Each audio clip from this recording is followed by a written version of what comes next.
He was charged with leaving the country without a permit and inciting workers to strike. He was convicted and sentenced to 5 years imprisonment, which he began to serve at Pretoria local prison. On May 27, 1963, he was transferred to Robben Island and returned to Pretoria on June 12, 1963. Within a month, police raided Lily's Leaf, a secret hideout in Rivonia used by the ANC, the African National Congress, just outside of Johannesburg. Several of his comrades were arrested. In October of 1963, Nelson Mandela joined 10 others on trial for sabotage, which was known as the Rivonia Trial. While facing the death penalty, his words to the court at the end of the famous speech from the dock on April 20th, 1964, became immortalized. I have fought against white domination, and I fought against black domination. I've cherished the idea of a democratic and free society in which all persons live together in harmony and with equal opportunities. It's an ideal for which I hope to live for and to achieve, but if need be, it's an ideal for which I am prepared to die. On June 11, 1964, Nelson Mandela and 7 others accused Walter Sisulu, Ahmad Kathrada, Dennis Goldberg, Andrew Manjani were convicted on the next day. They were sentenced to life imprisonment. Goldberg, being a white person, was sent to Pretoria prison, while others went to Robben Island, a maximum security prison where inmates worked hard at breaking up limestone rock in a quarry. It was here that Nelson Mandela taught himself the African white people language. It was here that he remained in that prison for 15 years as number 46664 in solitary confinement. His mother died in 1968, and his eldest son, Thembi, died in 1969. He was not allowed to attend their funerals. And on March 31st, 1982, Nelson Mandela was transferred to the Holsmore prison in Cape Town with Sisulu and Malangeni. They joined them in October, and when he returned to the prison in November of 1985 after prostate surgery, he was held alone. The Justice Minister, Kobe Kotsi, visited him in the hospital, and it was then that Nelson Mandela began secret talks of an ultimatum meeting between the apartheid government and the African National Congress. On August 12, 1988, he was diagnosed with tuberculosis, and after more than 3 months in 2 hospitals, he was transferred to a house in Victor Verster prison near Parow, where he spent his last 14 months of imprisonment greeting heads of state and of other countries and preparing for his unconditional release. He was released from its gates 34 years ago today. It was a Sunday, February 11th, 1990. Well,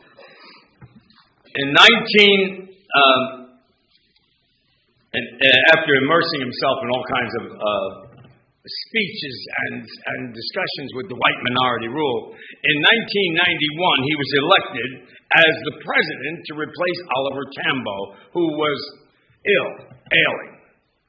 And in 1993, he and the former president, who's now the vice president, F.W. de Klerk, jointly won the Nobel Prize for Peace.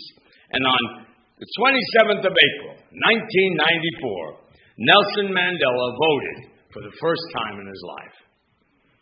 He was inaugurated on May 10th, 1994, as South Africa's first democratically elected president. And on his 80th birthday, he married his third wife, Gracia Marcel. The corrections officers who guarded him all those years, who were in tears when he left and was free, were sitting in the front row to witness his inauguration. And true to his promise, Nelson Mandela stepped down after just one term as president of the country. And he continued to work with the Nelson Mandela's Christian Fund, Children's Fund. He set up in 1995, and he established the Nelson Mandela Foundation and the Mandela Rhodes Foundation. Nelson Mandela never wavered in his devotion to democracy, equality, and learning. Despite terrible provocation, he never answered racism with racism. He said if he came out of prison bitter and wanting revenge, and he would still be in prison without walls. His life is an inspiration to all who are oppressed and deprived, to all who are opposed to oppression and deprivation. He died at his home December 5th, 2013. Perhaps the greatest achievement that he ever did was the establishment of Truth and Reconciliation Commission. President Mandela asked Archbishop Desmond Tutu to chair the commission.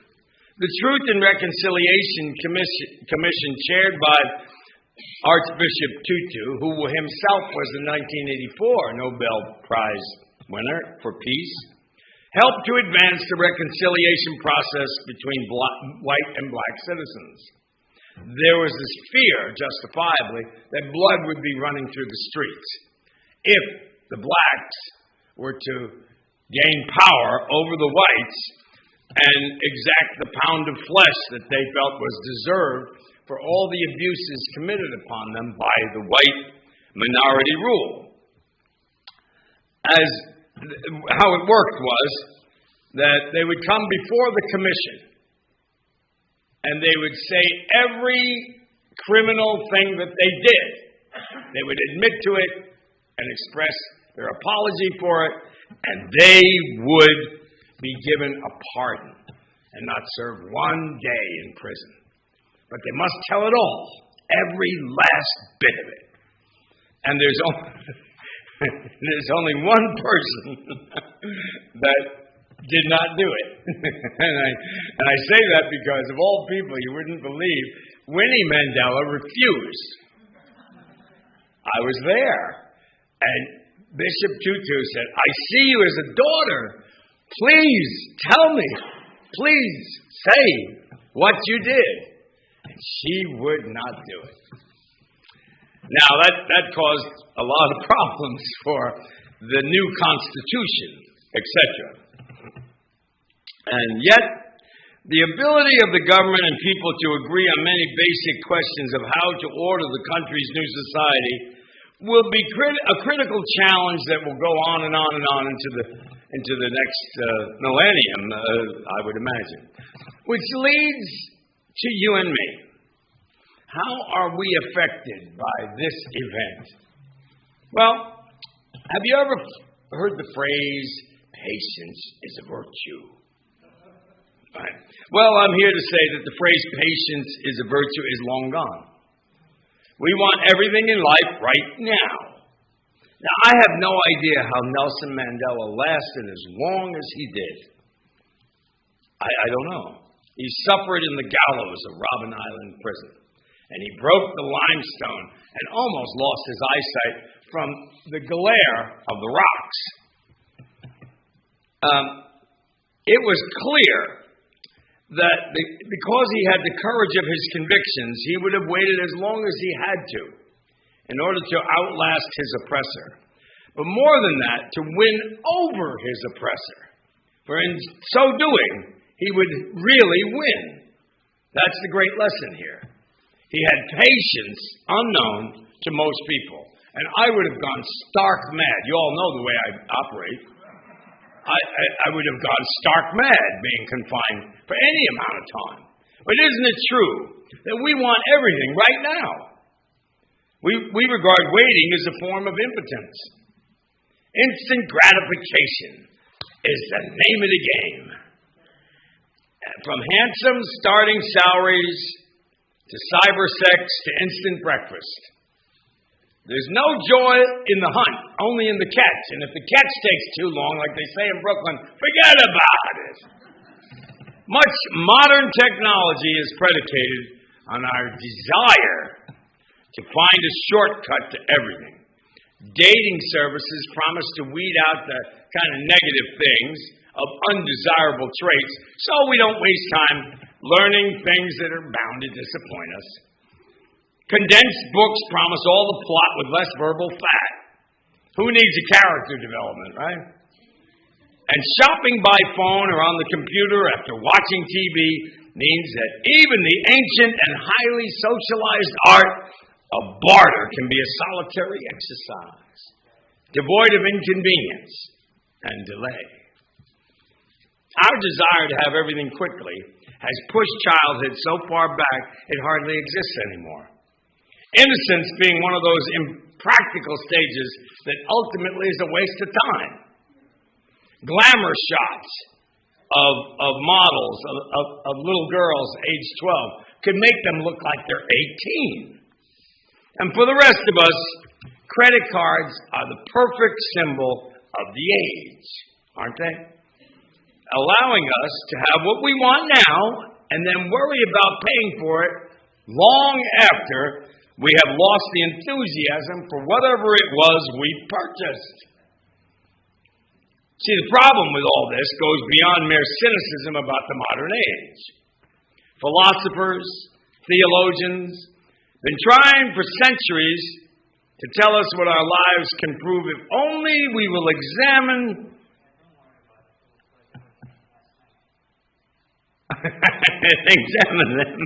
Anticipation is not a dependable pleasure in life. It might be a principal one. To look at what we might be, but are not yet. To plan a way of change for tomorrow. To hope for things to come. Believing in possibility. These are the things that sustain us when nothing else can. I remember when I went back in the day to college.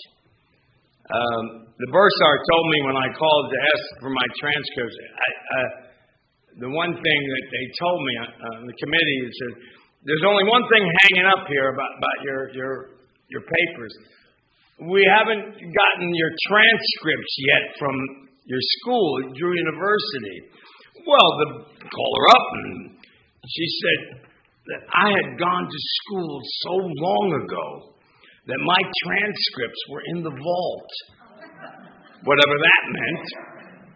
All the other transcripts of most people that attended my school and gotten my degrees, well, they now, it's digitized, you see, and it's on microfilm for easier access.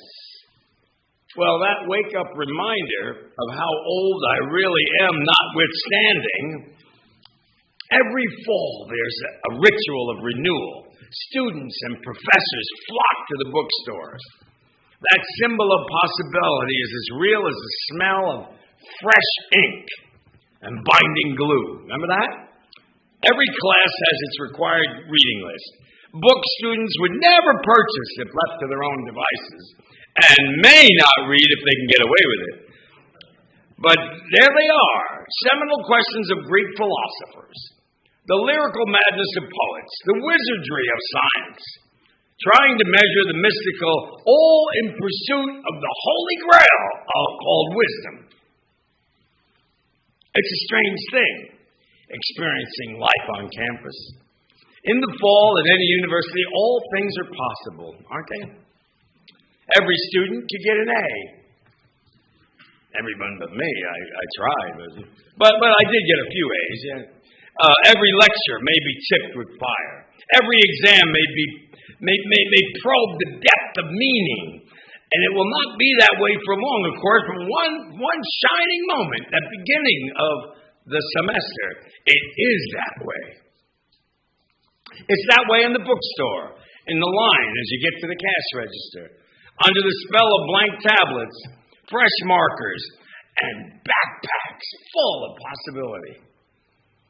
If ours is a civilization that's meant to survive, it'll have to restore the ancient art of hoping.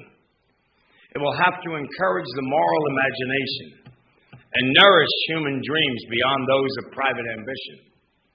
We need to be done with the illusion that good things can be had quickly, that saving money is an old-fashioned thing, and that the finish line is the only part of the race that matters. Soul has its own schedule, so who are we to hurry things along? Life is a trip. Ever hear that? Life is a trip. Not just a destination. And wisdom is born of longing.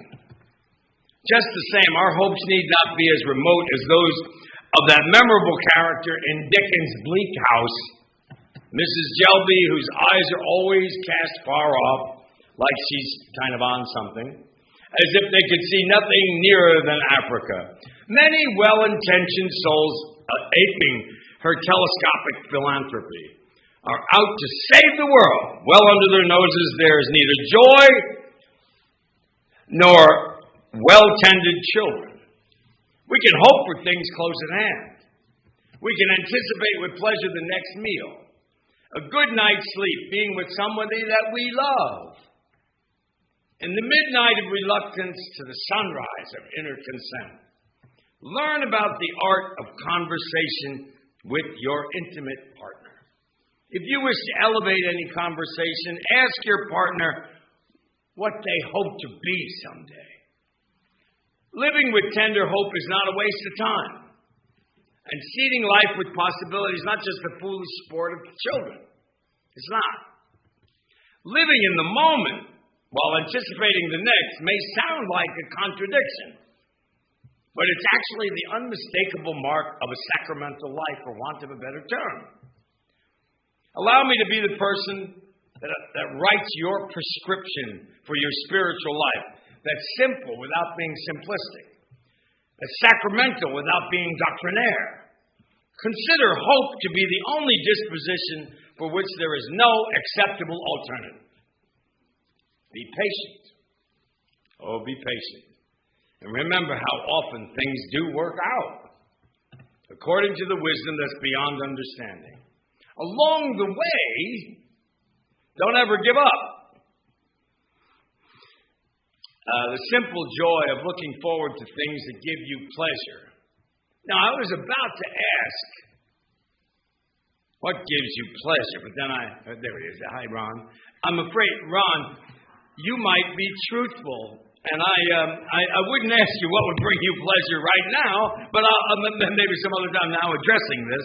I hesitate to go into areas where I'm not sure what answers might come up, if you know what I mean. But seriously, life can be full of vain imaginings. The perfect spouse, the perfect child, life of ease. These things are futile, and they're not to be confused with hope as a religious idea. It's not perfection, the way we were taught in the United Methodist Church and Seminary.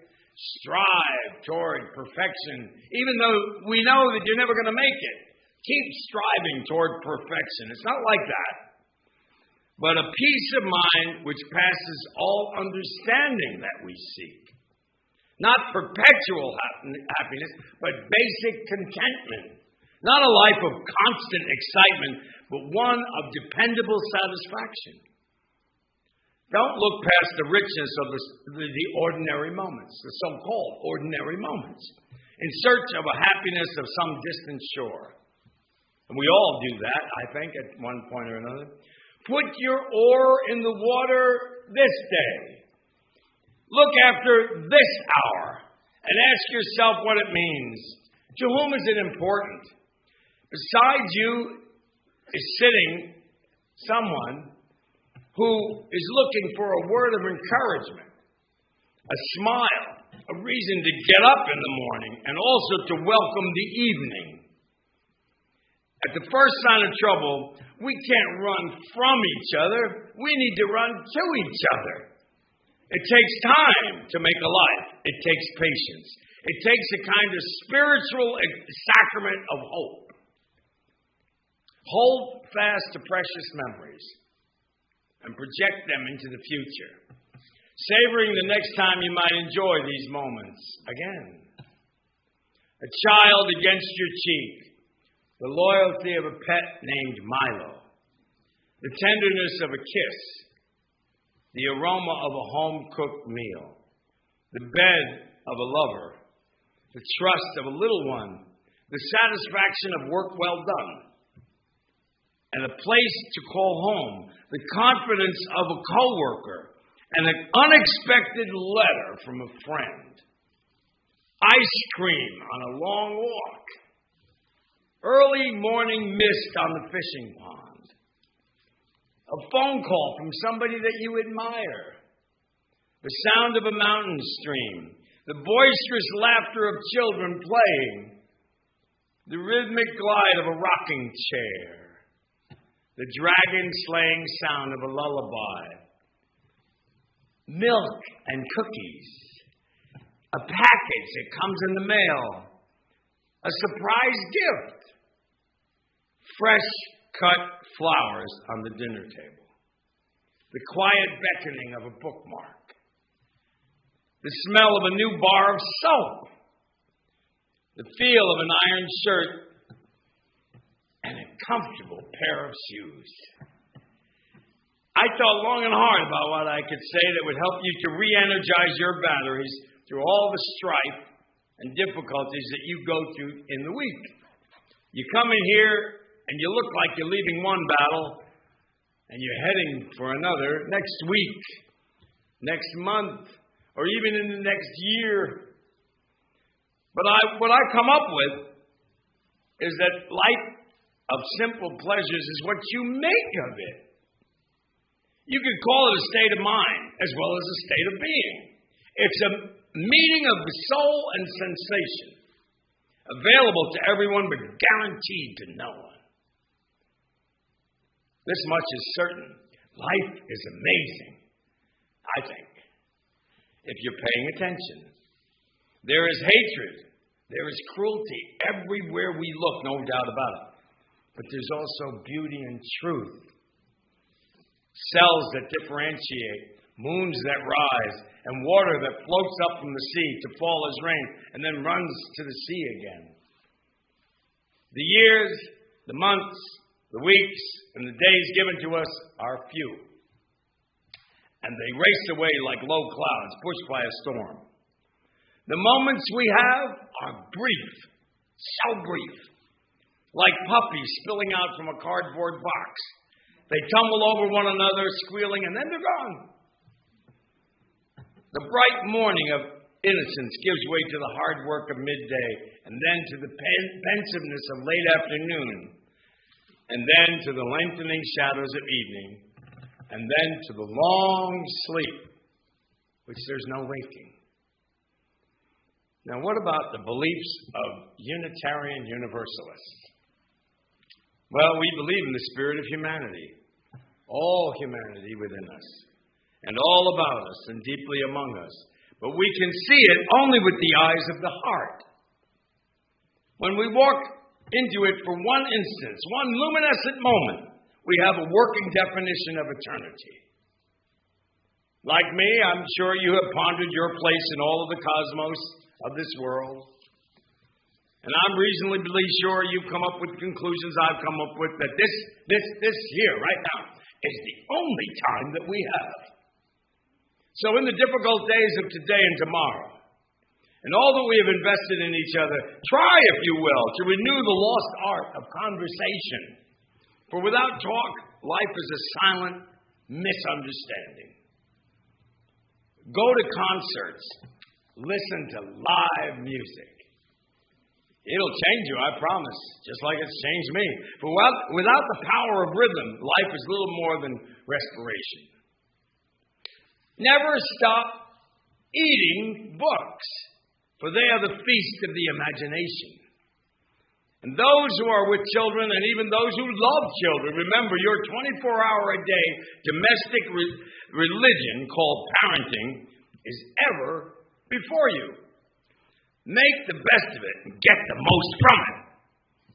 Be kind to our four-legged ones and all the creatures of the earth as your humanity depended upon it. Because it does. Milo will always be with me. Forever.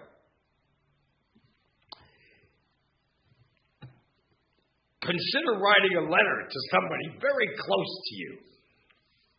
I've done that. Or consider bringing a thoughtful gift. There is no grace above being kind, being thoughtful, and being considerate. Remember, Carpe Diem is much more than a slogan on a t-shirt. Seize the day. I'm certain that you and I can live our lives that seize the moment. Put the kiss back in the kitchen and return romance to your inner sanctuaries where it belongs. And finally, I beg each and every one of you, throw away any religion that circles the wagons and makes you meaner, and replace it with one that makes you more merciful. Remember that freedom has nothing to do with how much you can get away with, and everything to do with the indebtedness you choose on behalf of others.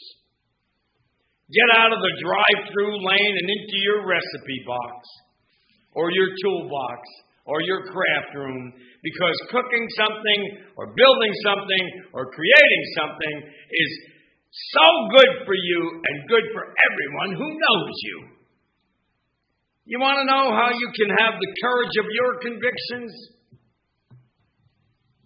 Like Nelson Mandela and many others. You can be patient as the world unfolds, demonstrating that you have the strength that comes from knowing. Anticipation can cover you in the short run, but let hope be your cover for the long haul. Thank you.